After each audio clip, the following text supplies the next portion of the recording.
starting to understand why these scores are so low. Look how tiny these goals are. Those are practice goals, Coach. He knocked at that ball with his head. Is that legal? Totally legal.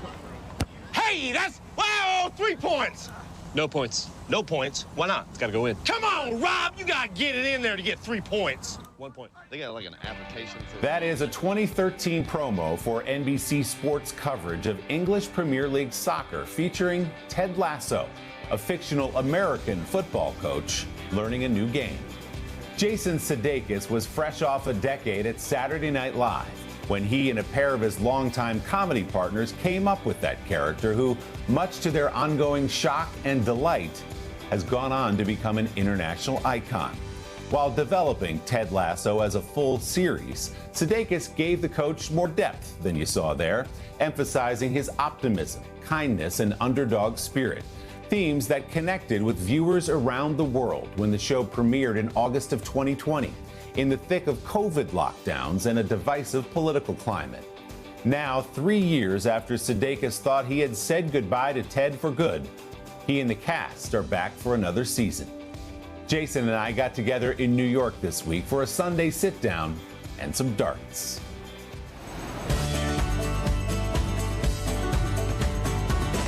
Gosh, that's a good night. Is that a trip? It feels good, too. Look I can at tell. that.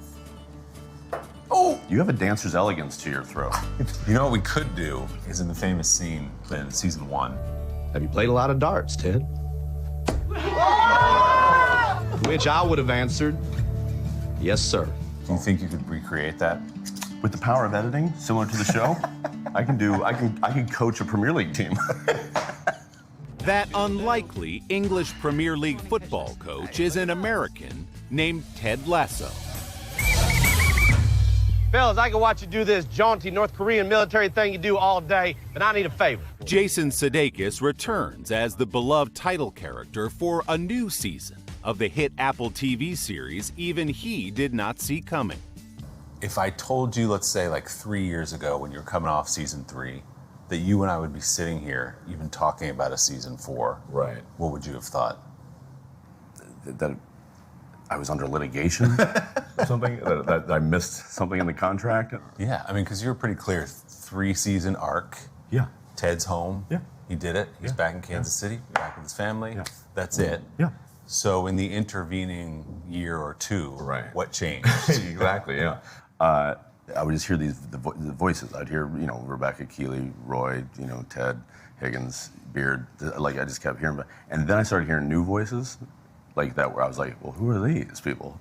Then at some point I sat, my buddies, Brendan Hunt, and Joe Kelly, co-creators of the show. And I was just like, hey, I'm thinking about, like, there might be more to do. This season, the endlessly optimistic Lasso draws a new assignment as coach of the AFC Richmond women's team. Real nice meeting y'all, and I'll see you out on the pitch, okay? What was unique and exciting to you about the idea of coaching a women's team?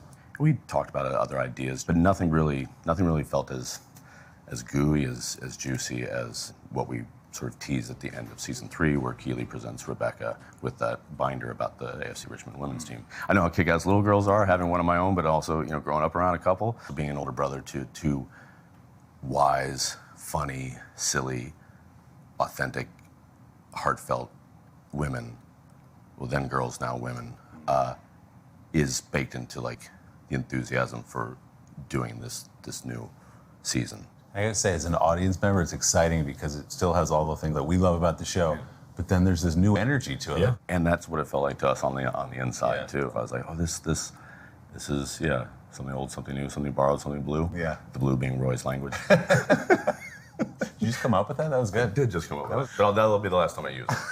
That's for you all. This is an exclusive? It's off the dome. The 50-year-old Sudeikis grew up just outside of Kansas City with those two younger sisters. His game back then was basketball. Sports obviously is a theme throughout your life. You grew up hooper, played a little college ball.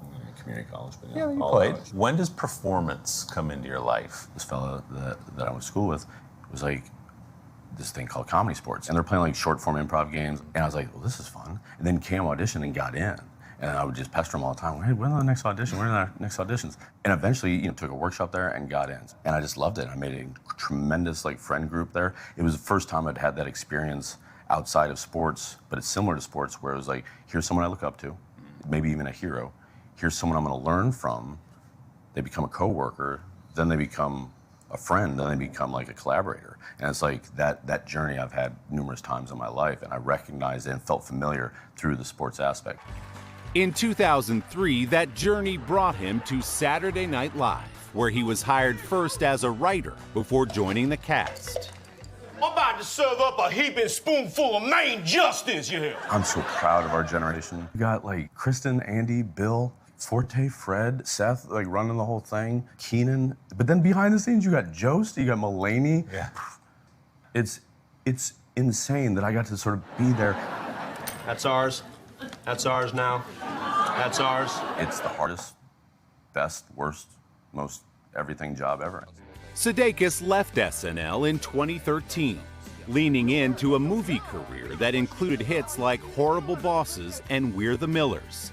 But his life changed in August of 2020 when Ted Lasso, the show he dreamed up with friends, became a COVID sensation.